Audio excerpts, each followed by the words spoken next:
Hi everyone, it's Jen from Mum in the Madhouse here, and today I want to talk about slow living. Slow living's a bit of a funny one, isn't it? Does that mean slow cooking, slow not doing things fast? What does slow living mean to you? I was asked to collaborate with Simply Beef and Lamb on their Slowly Lived campaign and produce a recipe, basically a slow cooked recipe, but not using a slow cooker. And anyway, to me, slow cookers I use on days when I'm really busy and pretty much a fast-paced day, so everything's ready and sorted so that I can come back to it. So what I did was that I actually did a recipe that you needed to marinate a Szwchan beef, which is one of those recipes that we love doing as a family. You marinate it, you let it sit, and then you stir fry it. For me, part of slow living is actually doing things with my family when we're not sort of overscheduled, when we've got time to potter and spend time together as a family. So things like marinating, sitting around the table, just sort of taking things easy, that is, to me, slow living. It's all about living in the moment rather than living sort of, too fast and too quick, and letting technology take over. One of the things, the mini-mads, the children have just gone back to school after 2 weeks Easter holidays, and for the first week we had pretty intermittent internet access due to a fault on our line, which meant that we couldn't use technology, that we were forced to sort of spend quality time together doing different things. So there was board games, there was lots of walking the dog in the rain, typical English Easter, lots of rain. We baked a lot, we simply potted around the house. I couldn't work during the day. When I did work, I had to pop to a friend's to get internet, so everything was pretty much pre-planned.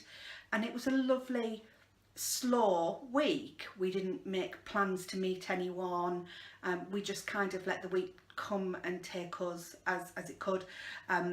My husband was off as well, so it was a great week. He managed to get some gardening done without the pressure of knowing, oh, I've got 20 minutes to mow the lawn and then we've got to go out somewhere. So it was intentionally a lot slower than what it might have been had I been scheduled to work all week, or if he'd been at work all week and the kids had been at school.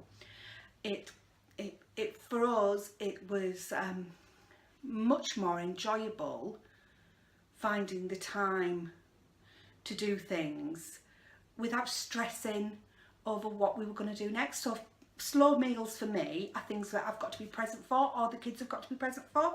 So things like risottos, where you've got to stir constantly, anything that needs marinating that you've got to kind of do it, or lots of preparation work. Anyone that knows me will know that I'm totally passionate about getting my kids in the kitchen and getting them cooking, which is why a lot of our meals are probably slower prepared than other people's, because I get them in there at least 2 or 3 times a week, and they help me cook a meal. So even for us, a burger could be a slow meal because we'll have made the burger in advance and then cooked it.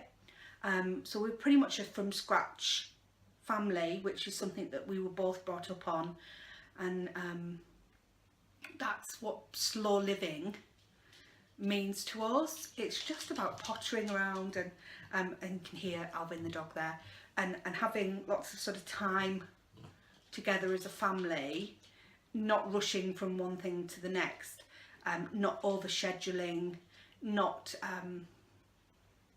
being too stressed about where we are at what time.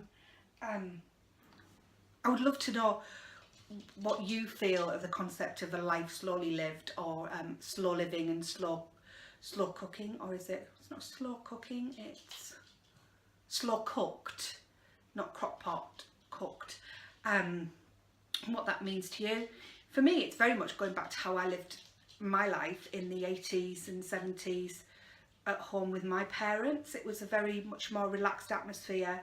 We didn't have lots of things after school or anything like that. So would love to know your thoughts on it, and make sure that you check out my recipe, and I'll talk to you on there about how you recognise the red tractor mark, which is a sign of British beef with welfare standards, and please do buy British.